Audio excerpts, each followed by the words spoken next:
Limbo. It's an old storytelling concept that's been around for centuries. It's basically a place, or an idea of a place, with no real destination, no sense of purpose. When I think of limbo, I think of a dark forest that it's difficult to see anything, anywhere, and it's just unending in every direction. Now, limbo is the first gate of hell, the first layer, basically. It's not like the rest of hell, right? It's not this openly evil and miserable place. It's basically where you were sent if you haven't done too much wrong, and it's more of a place of waiting. It's like purgatory. I've always found that pretty fascinating because while there's heaven and there's hell, limbo would be the place, well, it's technically part of hell. It's like the place between them. It's neither good nor evil. It's much more similar to our real world if you think about it. And I think that's why limbo is such a fascinating concept. It's really made a comeback. There was the hit indie game, and there are all sorts of areas of fiction that delve into it. A lot in horror, but really it can fit into any genre. Limbo could be an unsettling and creepy place due to the uncertainty and the directionlessness. But that can also make it not necessarily horror. That's one thing about limbo, that it is similar to our world in the sense that, if you think about it, especially in a sci-fi context when you're talking about space, over 90% of space is emptiness, blackness, right? If you were to shrink yourself down to an atom, over 90% of the space within an atom is just nothing. There are the subatomic particles, but they barely take up any space.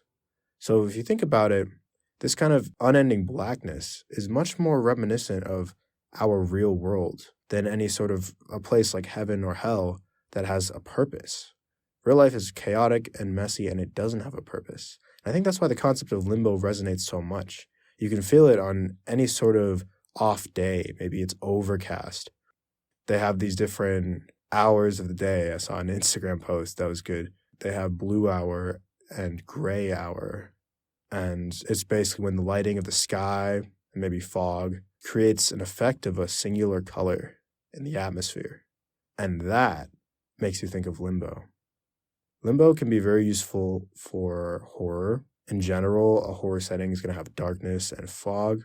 And the sense that it actually is in limbo, I think the animated series Over the Garden Wall did a really good job with this. It wasn't necessarily creepy, but there were creepy parts of it. And basically, the characters just, the first episode, the characters are just in the woods. They don't know how they got there. It's called The Unknown. That was a great tie-in to this concept. This whole sense that you don't even know where you are. You're lost in the woods. You're alone.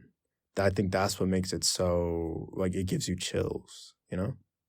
Limbo works in a sci-fi context because a lot of features of outer space are huge and also just they're sitting in blackness.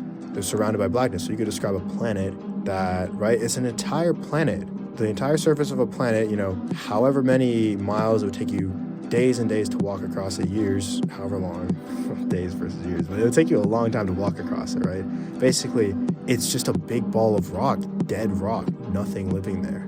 I've always thought that's such an interesting concept. Or take, for instance, a moon, same thing, right? Maybe it's covered in cracks. It has a slight glow from, you know, a really thin atmosphere or something like that, and it just looks iridescent in the distance.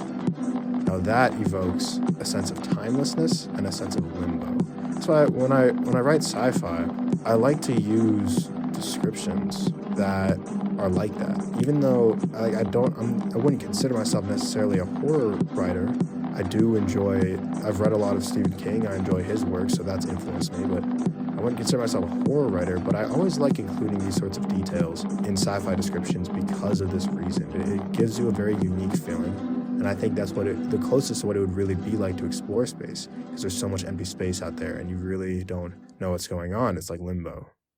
Some sci-fi shows and movies make it, they skip the empty parts of space and you just jump from one destination to the other. It's fast-paced, exciting, but others take more time to sit with it.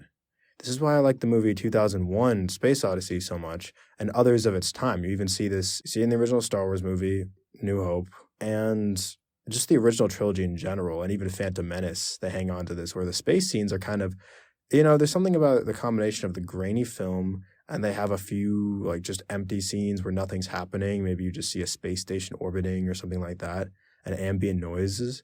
It feels like sitting in space, which is so big around you.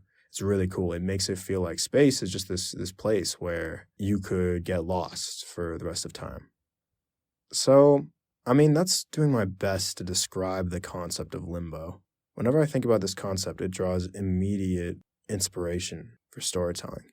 It's a concept that's very old and primordial almost, and it'll be around after we're gone, and it's been around before we were gone. I think that the default state of the universe could even be described as limbo, right? How will the universe eventually end? Not in a fiery explosion, but in a heat death.